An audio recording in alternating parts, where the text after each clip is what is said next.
This video will talk about the ideal build for ingredient specialist in terms of subskills and natures, things to consider when it comes to the ingredient tier list and what the current meta looks like, and why it's important to not wait for the perfect opportunity to raise an ingredient Pokemon.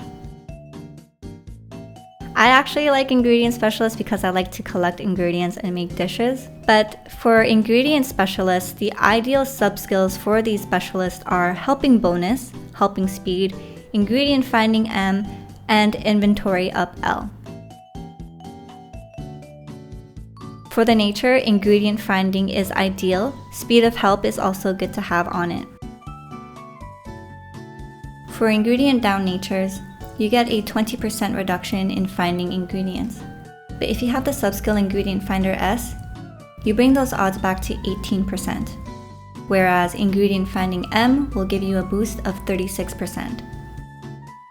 And we did talk about carry limit for berry specialist, where it might not be a good idea to have a huge carry limit on a berry specialist. Ingredient specialist, you want to have a big carry limit, because the thing is, once an ingredient specialist Pokemon fills out its carry limit, they can no longer farm more ingredients for you. And carry limit applies to both berries and ingredients. They may find more berries, but they will not find any more ingredients. So there isn't an equivalent of sneaky snacking for ingredients. Once it's full, it cannot farm more ingredients for you. So having ingredient finding up nature makes it 20% more likely for it to find an ingredient over a berry, which is why it may be ideal for some players to go ingredient finding nature over a speed of help nature if you really want to min-max things. I would also say that for ingredient Pokemon, catching them at a base evolution is also ideal because every time you evolve a Pokemon, their carry limit also increases.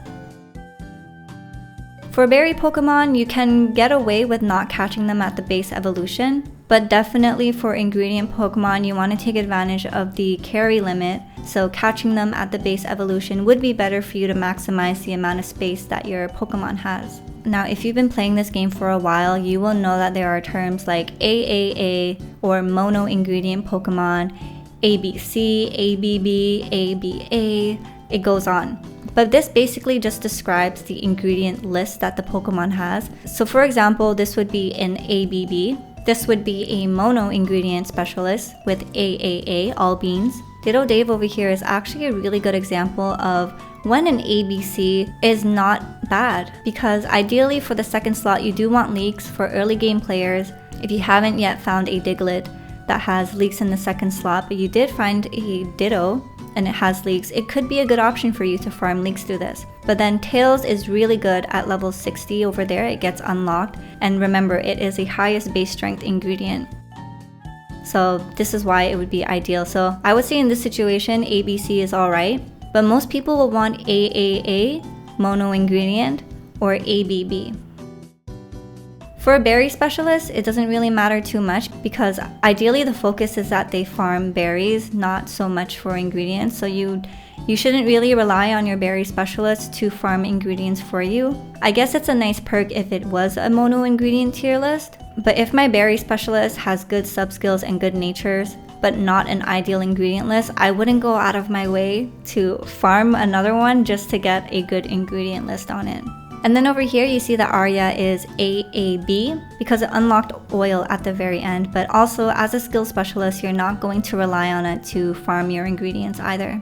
So for that reason, I didn't really care that the ingredient list was not a mono ingredient list, but it really does matter when it comes to ingredient finders. There's resources out there that let you know which Pokemon excel at which ingredients and which one gives the highest output. So I do recommend if you're looking for which Pokemon is the best for what ingredient, seek out that information. But also keep into account where you are in the game, so it might look a little bit different for you just due to the availability of what you're able to catch right now. For example, up until now, I was relying on my Ditto and my Dugtrio to farm for leaks because it was easy for me to farm a Dugtrio early game.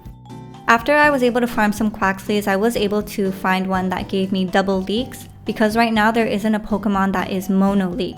So Quaxquavel is the best option right now for you to farm leaks, which is why you'll find that a lot of people that are farming for Quaxleys are looking for a double leak Quaxly or a ABB Quaxly. You probably hear that a lot of people make a huge deal out of the gold skill berry finding. There are instances where some Pokemon such as Gengar and Tyranitar can also double as a mixed specialist, where they are farming new ingredients as well as farming berries for you, and they perform almost like a berry specialist. But in most instances, you will not want berry finding on your ingredient finding Pokemon, because berry finding makes it so that it finds an extra berry. And if it finds an extra berry, that's an extra slot that gets filled up every time the game decides that the Pokemon is going to find something. Is it going to find a berry or is it going to find ingredients? And if it finds a berry, instead of one berry, it's 2 berries.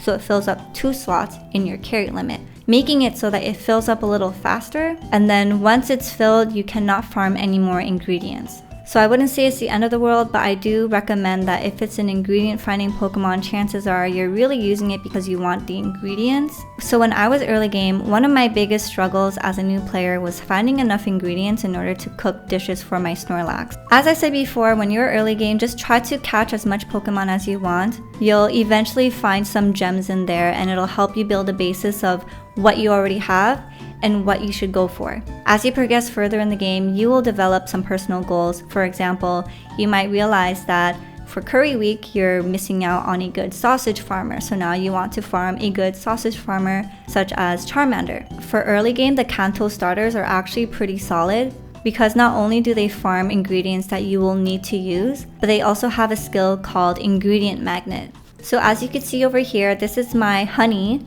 It's an ingredient specialist. I have Mono Honey on it, and this is the main skill, Ingredient Magnet S. So every time it procs its skill, it'll give me 11 random ingredients. And because I caught it from a Bulbasaur and evolved it all the way up to a Venusaur, my main skill is now at level 3. There's also Vaporeon that's a good option, but because Vaporeon only has 1 evolution, the main skill will only go up by 1, whereas the Kanto starters have 2 evolutions to go through, which brings up the Ingredient Magnet level to level 3. But I will say, if you really want a Vaporeon, maybe it's your favorite Pokemon, you have a Waterstone laying around, it would be a good option for you to raise a Vaporeon because it procs its skill pretty often. So even though it's a level 2 main skill, because it procs so often, you might find yourself getting more ingredients from the main skill than you would if you were to be using a Kanto starter. On top of that, the Kanto starters are all ingredient finding Pokemon, whereas Vaporeon is a skill specialist. And remember what I said about skill specialists, they are the only ones that can double trigger. So if you're really lucky, your Vaporeon will double trigger, and you're going to get a lot of ingredients. The one thing to note when it comes to Ingredient Magnet S is that it can only give you a random ingredient that you've already unlocked. So if you've not yet unlocked Leeks or Tails, you're not going to get those ingredients when they proc their skill. So if you do have a Pokemon laying around and at level 30 they unlock a new ingredient for you, I would say it's actually worth leveling it up to level 30 even if you're not going to use it, because you at least get that ingredient, and then your Ingredient Magnet Pokemon have a chance of dropping it whenever they use the skill. The last thought that I want to share when it comes to ingredient specialists is that don't focus too much on finding the perfect mono ingredient Pokemon before you decide to invest in it. It took me a while until I got my Venusaur because I had a honey tomato, but because I needed a honey farmer, I decided to invest in my honey tomato because it's better to have something to farm me honey than have nothing while I search for a perfect honey farmer, you know? So invest in what you can now, because you do have opportunities to catch better in the future and to raise that in the future. So if you need some guidance as to where you should level it up to, if it's a temporary Pokemon that you're using, level it up to 30 and then just save the rest of the candies for when you do find a really good Pokemon that you want to invest in. Worrying too much about catching a mono ingredient Pokemon might tunnel vision you from other objectives in the game, and also might hinder your performance as well. Don't forget to subscribe to the channel so that you don't miss out on future videos.